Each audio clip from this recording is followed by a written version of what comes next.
வணக்கம், நான் தான் Chef Deena. Welcome back to Chef Deena's Kitchen. நம்ம சேனலில் இன்றைக்கி வந்து முறுக்கு எப்படி பண்ணுறது பார்க்க போகிறோம். இந்த முறுக்கு வந்து ஆல்ரெடி நம்ம சேனலில் போட்டிருக்கோம். நார்மலாக வீட்டில் எப்படி முறுக்கு பண்ணுவீங்க. ஆனால் இன்றைக்கி பண்ணுற முறுக்கு என்ன, இந்த பசலைக்கீரை வச்சு நம்ம பண்ணுறோம். ஒரு ஹெல்த்தியான ஸ்டைலில் ஒரு சூப்பரான ஒரு சீக்கிரமாக எப்படி பண்ணுறது சொல்லி நீ முறுக்கு சொல்லி கொடுத்துருக்கேன். கண்டிப்பாக வீட்டில் ட்ரை பண்ணி பாருங்கள். முறுக்கு பண்ணும்போது ஒரு முக்கியமான குறிப்பு சொல்கிறேன். இந்த முறுக்கு நீங்கள் வீட்டில் பண்ணும்போது டால்டா அப்படின்லாம் பட்டர் யூஸ் பண்ணுவாங்களே. நான் இன்றைக்கி பட்டர் யூஸ் பண்ணி தான் பண்ணியிருக்கேன். இந்த பட்டரை வந்து நீங்கள் அளவு அதிகமாக நீங்கள் அது போட்டாலும் கண்டிப்பாக வந்து அந்த முறுக்கு புளியும் போது உடையும். அதுக்கப்புறம் அந்த தண்ணி நீங்கள் கரெக்டான அளவுக்கு தண்ணி போட்டு நீங்கள் புளிஞ்சாதான் உங்களுக்கு வந்து நல்லா புளியறதுக்கு ஈஸியாக இருக்கும். அதுக்கு வந்து அந்த தண்ணி வந்து அளவு வந்து கொஞ்சம் சில பேர் டைட்டாக வச்சுருப்பாங்க. அப்படி டைட்டாக போட்டால் நீங்கள் கஷ்டப்பட்டு புளிஞ்சு இருக்கிற மாதிரி இருக்கும். அதுக்கு வந்து நான் இன்றைக்கி போட்டிருக்க மெஷர்மெண்ட் பார்த்தீங்கன்னா ஒரு 160 to 180 ml அளவுக்கு தண்ணி ஆட் பண்ணியிருக்கேன். அதுக்கு பிறகு நம்ம என்ன பண்ணோம்னா, இந்த ஆயில் இருக்குது பார்த்தீங்களா, ஆயில் நல்லா சூடாக இருக்கும். இந்த முறுக்கு நல்லா புளிஞ்சிருப்பீங்க. புளிஞ்சிட்டு அதுக்கப்புறம் ஆயிலில் போட்டு ஃப்ரை பண்ணால் நல்லா பொரிஞ்சு வரும். அந்த பொரிஞ்சு வரது கம்மியான அப்போ முறுக்கு ரெடி ஆகிடுச்சுன்னு அர்த்தம். ஒரு சின்ன விஷயம் சொல்லி கொடுத்துருக்கேன். கண்டிப்பாக வீட்டில் ட்ரை பண்ணி பாருங்கள். இன்றைக்கி முறுக்கு எப்படி பண்ணுறது பார்ப்போம். அதுக்கு முன்னாடி இந்த டிஷ்ஷுக்கு தேவையான பொருட்கள் பார்த்தலாமா? இந்த ப்ரிப்பரேஷன் தேவையான பொருட்கள்: அரிசி மாவு 300 கிராம், பட்டர் 1 டேபிள் ஸ்பூன், மிளகு பவுடர் 1/4 டீஸ்பூன், ஓமம் 1 டீஸ்பூன், சால்ட் தேவையான அளவு, பச்சை மிளகாய் 3 நம்பர், எண்ணெய் ஃப்ரை பண்ணுறதுக்கு தேவையான அளவு, பசலைக்கீரை 100 கிராம், அதாவது ஒரு கைப்பிடி. இதாங்க இந்த ப்ரிப்பரேஷன் தேவையான பொருட்கள். ஃபஸ்ட்டு நம்ம என்ன பண்ணுறோன்னா, இந்த பசலைக்கீரை இருக்குல்ல, இந்த பசலைக்கீரையில் 3 பச்சை மிளகாய் போட்டு அரைச்சி ரெடி பண்ணுறோம். இது வந்து பிளான்ச் பண்ணி பண்ண வேண்டிய அவசியம் இல்லை. டேரெக்டாகவே நீங்கள் பச்சையாக போட்டு நீங்கள் அரைச்சி அதுக்கப்புறம் வந்து இது வந்து நல்லா திக்காக அரைச்சிக்கணும். நீங்கள் தண்ணி அதிகமாக ஆட் பண்ணி நீங்கள் அரைச்சினா அரையாது. அதுக்கப்புறம் வந்து அதே மாதிரி தண்ணி அதிகமானாலும் மாவில் போட்டு மிக்ஸ் பண்ணும்போது உங்களுக்கு கரெக்டாக வந்து மாவு பிசைறதுக்கு ஈஸியாக இருக்காது. ஈஸியாக இருக்கும், பட் ஆனால் லூஸ் ஆனால் உங்களுக்கு வந்து எண்ணெய் பிடிக்கும். அதனால தான் கொஞ்சமாக தண்ணி ஆட் பண்ணி அரைக்கணும்னு சொல்கிறேன். இப்போது இந்த பச்சை மிளகாய் ஆட் பண்ணுறேன்.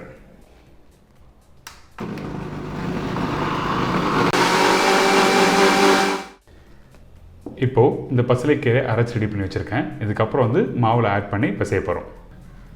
அரிசி மாவு, இப்போது இதில் அரிசி மாவு ஆட் பண்ணியிருக்கோம். அரிசி மாவு மட்டும் இல்லை, உளுத்தம்பருப்பு ஆட் பண்ணியிருக்கோம். இந்த முறுக்குக்கு வந்து கண்டிப்பாக உளுத்தம்பருப்பு ஆட் பண்ணியிருக்கணும். இந்த 300 கிராமுக்கு வந்து உளுத்தம்பருப்பு எவ்வளோ ரேஷியோ கேட்டிங்கன்னா 50 கிராம். 50 கிராம் ஆட் பண்ணும்போது நல்ல கோல்டன் ப்ரௌனில் கடாயில் போட்டு வறுத்துட்டு அதுக்கப்புறம் இதில் ஒன்றா போட்டு பவுடர் பண்ணி ரெடி பண்ணிச்சிங்கன்னா நீங்கள் எப்போ வேணாலும் முறுக்கு பண்ணலாம். சரிங்களா? இப்போது இந்த முறுக்கு மாவு வச்சு ப்ரிப்பரேஷன் ஸ்டார்ட் பண்ண போகிறோம். உப்பு தேவையான அளவு, ஓமம் ஆட் பண்ணியிருக்கேன், மிளகு பவுடர். இந்த மிளகு பவுடர் நார்மலாக வந்து முறுக்கில் பண்ணும்போது யூஸ் பண்ண மாட்டாங்க. ஆனால் வந்து நான் இன்றைக்கி யூஸ் பண்ணுறேன். எதுக்கு கேட்டினா, இந்த பசலைக்கீரை கூட கொஞ்சம் லைட்டாக முறுக்குக்கு வந்து இந்த மிளகுத்தூள் போட்டால் நல்லாயிருக்கும். அதனால தான் வந்து இந்த மிளகுத்தூள் லைட்டாக ஆட் பண்ணுறோம். பட்டர். இதுக்கு பிறகு நம்ம அரைச்சி வச்சுருக்க இந்த பசலைக்கீரை இதில் ஆட் பண்ணுறோம். இந்த பசலைக்கீரை ஆட் பண்ண பிறகு வந்து நம்ம தண்ணியை இதில் ஆட் பண்ணி தான் வந்து அரைச்சிருக்கோம்ல. ஸோ அதனால் இப்போ நல்லா மிக்ஸ் பண்ணுவோம். அதுக்கப்புறம் தண்ணி வேணும்னா ஆட் பண்ணலாம். இன்னும் கொஞ்சம் லைட்டாக பசலைக்கீரை இருக்குது. மாவு பிசைஞ்ச பிறகு நம்ம பார்த்து ஆட் பண்ணிக்கலாம். இப்போ இருக்கிற பசலைக்கீரையும் எல்லாத்தையும் ஒன்றா ஆட் பண்ணுறேன். இப்போது நல்லா மிக்ஸ் பண்ணுறேங்க. நார்மலாக எப்படி நீங்கள் வீட்டில் முறுக்கு மாவு பிசைங்களோ அதே மாதிரி தான், வேறு எந்த ஒரு டவுட்ஸும் எதுவுமே இல்லை. இதில் அடிஷ்னலாக வந்து மிளகுத்தூளும் அதுக்கப்புறம் பசலைக்கீரையும் ஆட் பண்ணியிருக்கோம். ஸோ இதில் வந்து நீங்கள் வேறு எதனா கீரை ஆட் பண்ணாமல் கேட்டிங்கன்னா நான் இன்னும் ட்ரை பண்ணவே இல்லை. வெறும் பசலைக்கீரை போட்டு ட்ரை பண்ணியிருக்கேன். அரைக்கீரை சிறுக்கீரை வேணால் நீங்கள் வீட்டில் ட்ரை பண்ணி பார்க்கலாம். நான் ட்ரை பண்ணி பார்த்துட்டு வேணால் ஃபீட்பேக் தரேன். இப்போது இந்த மாவு நல்லா பிசைஞ்சு எடுத்துடலாம். இப்போது இந்த மாவு இந்த மாதிரி நல்லா பிசைஞ்சு எடுத்துருங்க. இந்த மாவு கொஞ்சம் லைட்டாக லூஸாக இருந்தால் உங்களுக்கு வந்து முறுக்கு புளியறதுக்கு நல்லா ஈஸியாக இருக்கும். இதில் தண்ணி எந்த அளவுக்கு நீங்கள் ஆட் பண்ணியிருக்கீங்க பார்த்தீங்கன்னா ஒரு 200 ml இருக்கும். அதாவது கிட்டத்தட்ட ஒரு 180 ml தண்ணி இதில் ஆட் பண்ணியிருப்பேன். அந்த கீரை அரைச்ச பார்த்தீங்களா, அதில் கரெக்டாக ஆட் பண்ணியிருக்கோம். அதுக்கு மேலே வேண்டாம், அதுக்கு மேலே ஆட் பண்ணால் வந்து ரொம்ப லூஸ் ஆகிடும். பார்த்தீங்களா, நல்ல ஒரு கலர்ஃபுல்லாக அந்த க்ரீன் கலர் நல்லா சூப்பராக வந்திருக்கு. நம்ம நார்மலாக வந்து கீரை வீட்டில் சாப்பிட்றதுக்கு நிறைய பேர் வந்து கஷ்டப்படுவாங்க, பர்டிகுலராக குழந்தைங்க. ஸோ அந்த டைமில் நீங்கள் சம்திங் ஒரு ஸ்நாக்ஸ் மாதிரி நீங்கள் பண்ண ஆசைப்படனா நல்ல ஒரு ஹெல்த்தியான ஸ்டைலில் இந்த மாதிரி கீரை முறுக்கு நீங்கள் வீட்டில் பண்ணி தரலாம். இப்போ வந்து எப்படி புளியுறதுன்னு பார்க்கலாம். ஃபஸ்ட்டு இந்த முறுக்குலையில் சைடெலாம் வந்து ஆயில் அப்ளை பண்ணுங்கள். இந்த மாதிரி ஆயிலெலாம் அப்ளை பண்ணிங்கன்னா உங்களுக்கு வந்து மாவு போட்டு நீங்கள் பிசைறதுக்கு ஈஸியாக இருக்கும். அதனால தான் வந்து இந்த முறுக்குலையில் வந்து இப்போ வந்து ஆயில் அப்ளை பண்ணுறோம். இதுக்கு பிறகு நம்ம மாவு வந்து இது மாதிரி உருண்டை ஒன்று ரெடி பண்ணிக்கோங்க. ரெடி பண்ணி முடித்த பிறகு இதில் கரெக்டாக இதில் ப்ளேஸ் பண்ணுங்கள். மாவு ரொம்ப ஃபுல்லாக போட வேண்டாம், ஏன்னா உங்களுக்கு அழுத்துறதுக்கு கஷ்டமாக இருக்கும். அதனால் நான் எந்த அளவுக்கு ஆட் பண்ணுன்னு சொல்கிறேன். இந்த மாதிரி 3/4 அளவுக்கு நீங்கள் கரெக்டாக மாவு போட்டு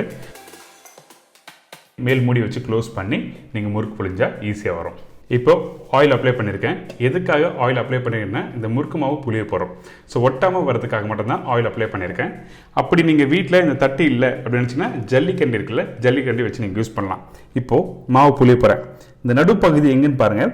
இந்த நடுப்பகுதியில் மாவை புளிஞ்சிட்டு கொஞ்சம் கேப் விட்டு நீங்கள் அதாவது ஒரு 1 இன்ச் அளவுக்கு நல்லா ப்ரெஸ் பண்ணுங்கள். ப்ரெஸ் பண்ணிவிட்டு ஸ்லோவாக வந்து உங்களுக்காக இப்படி ரோல் பண்ணுறது எப்படின்னு சொல்லி காமிக்கிற பாருங்கள். இந்த முறுக்கு தட்டு பல வகையான தட்டு இருக்குது. 3 ஓட்டை உள்ளது இருக்குது, 1 ஓட்டை உள்ளது இருக்குது. உங்களுக்கு பிடிச்ச மாதிரி நீங்கள் இந்த மாதிரி தட்டை யூஸ் பண்ணலாம். இப்போ இந்த மாதிரி கட் பண்ணிவிட்டு ஜஸ்ட் லைட்டாக எடுத்துன்னு இந்த கார்னரில் லைட்டாக ப்ரெஸ் பண்ணுங்கள். அவ்வளோதான். கம்பல்சரி ப்ரெஸ் பண்ணிடணும், அப்படி இல்லை முறுக்கு தனியாக வரும். ஸோ எப்படி பண்ணுறது உங்களுக்கு சொல்லி கொடுத்துருக்கேன். கண்டிப்பாக ட்ரை பண்ணுங்கள். இப்போ ஆயிலில் ஃப்ரை பண்ணுறது சொல்லித்தரேன். எண்ணெய் நல்லா சூடாக இருக்குது. இந்த சூடான எண்ணெயில் நம்ம ஆல்ரெடி புளிஞ்சு வச்சுருக்க இந்த மாவை போடுறோம். இப்போது அடுத்ததை ப்ளேஸ் பண்ணுறேன். உடனே திருப்ப வேண்டாம், ஒரு 2 செகண்ட் விடுங்க, அதுக்கப்புறம் டர்ன் பண்ணலாம். உடனே திருப்பினா என்னன்னா அந்த முறுக்கு உடைய ஆரம்பிக்கும். இப்போது ஜஸ்ட் லைட்டாக திருப்பி இப்படி போட்டு நீங்கள் குக் பண்ணலாம். வீட்டில் இந்த வடை கம்பி இருந்தால் வடை கம்பி யூஸ் பண்ணலாம். சரிங்களா? இப்போது இந்த முறுக்கு ரெடி ஆகிடுச்சு. இங்கே பாருங்கள், இன்றைக்கி ஒரு சூப்பரான ஸ்டைலில் இந்த முறுக்கு எப்படி பண்ணுறது சொல்லி கொடுத்துருக்கேன். கண்டிப்பாக வீட்டில் ட்ரை பண்ணி பாருங்கள். நல்லா கிறிஸ்பியாக இருக்கும். என்னங்க இன்றைக்கி இந்த பசலைக்கீரை போட்டு முறுக்கு எப்படி பண்ணுறது சொல்லி கொடுத்துருக்கேன். கண்டிப்பாக வீட்டில் ட்ரை பண்ணி பாருங்கள். உங்களுக்கு எல்லாருக்கும் ரொம்ப பிடிச்சிருக்கும். ஸோ கண்டிப்பாக மறக்காமல் ஃபீட்பேக் கொடுங்க. இதே மாதிரி நாளைக்கு இன்னொரு சூப்பரான டிஷ்ஷை சந்திக்கிறேன். நன்றி, வணக்கம், see you, bye, take care.